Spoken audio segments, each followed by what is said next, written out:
Rice is a staple in most of Asia, and shortages and high prices have triggered riots in several countries. But here in Cambodia, things have been calm, thanks to record harvests, says Minister of Information Kieu Kanharath. The food situation in Cambodia is good. You know that the last year production we had there and surplus of 2 million tons of rice, and this is a good reserve for food security. I expect that we can even get more. Cambodia even exported some of its surplus to the Middle East and Africa, and the government hopes to double production in the next few years. Welcome news in a global rice market that's seen tightening supplies. Its success is all the more noteworthy given Cambodia's recent history. This museum offers a glimpse of how the Khmer Rouge regime wiped out almost 2 million people in the 1970s, almost a quarter of the population. With them went farming know-how, hundreds of rice strains that over the centuries had adapted to local conditions died off as well. Some variety respond well for drought, some not. Some respond well for flood, some not. Men Sarom heads Cambodia's Rice Institute, which has tried to reverse the terrible legacy. Set up in the mid-80s with help from the Australian government and the International Rice Research Institute, they began to bring rice back to what became known as the killing fields. We successfully developed many rice varieties.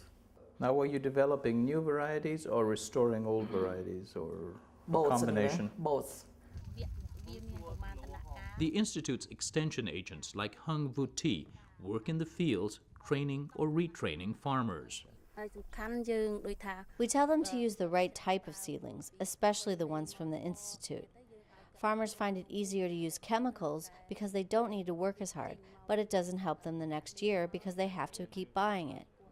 We train them on how to space their crops, how to use natural fertilizers instead of the chemical ones, and how to prepare their rice fields. One of her clients is Tun Kamara, who uses homemade compost and seedlings developed by the Rice Institute on the 9 acres she cultivates with her husband from Keth. When we planted the traditional rice in the past, we only got about 1 ton per hectare. Now it's increased more than twice that. We get more than 2.5 tons per hectare. Yeah, we're very happy. But even though we're happy, we're still poor. Cambodia's farms are productive once again, but they're still far behind those of neighboring countries like Thailand or even Vietnam. The technologies and methods are still outdated, and then there's the inescapable legacy of the warriors. There are a lot of unexploded ordnance in these countries. Vietnam has, I think, managed to clear most of it, but there are landmines there as well. Uruj Malik of the Asian Development Bank says as much as 20% of Cambodian farmland is still off limits because of landmines, and he says there are other barriers that modern genetics and technology alone cannot surmount. Water management systems here are not as well developed as they are, for example, in Thailand and Vietnam. So in the wet season it gets very wet and floods. In the drought season it's totally dry, and there are large chunks of land that are not available, don't have available water. So I think again irrigation and water resources management is another important key to increasing productivity. At all levels, there's outdated equipment. As a farmer, I don't want anything except modern equipment, like a tractor. I don't want to use the cows anymore. Cambodia has too few mills where rice kernels are separated from their husks. Those mills that do exist are antiquated and break a lot of the rice grains, diminishing both their market and aesthetic value, says Chan Sophal, who heads an economic research organization.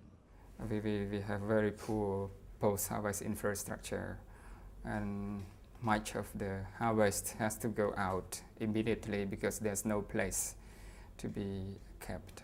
Because of poor storage, a lot of grain decays or is eaten by rodents. Because of poor roads, Cambodia's surplus is unevenly distributed. Chan says it's particularly hard on the landless peasants and urban poor, who buy rather than grow most of their food. In the past 3 years, we have generated 50% surplus However, this doesn't mean every household has food sufficiency.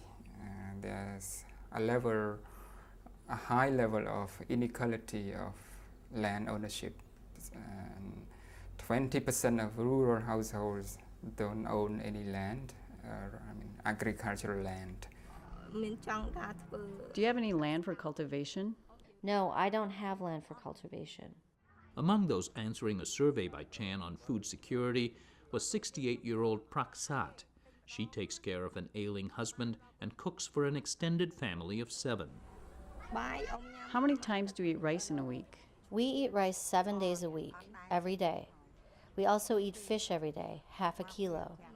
I don't have enough money. I'm always thinking about food.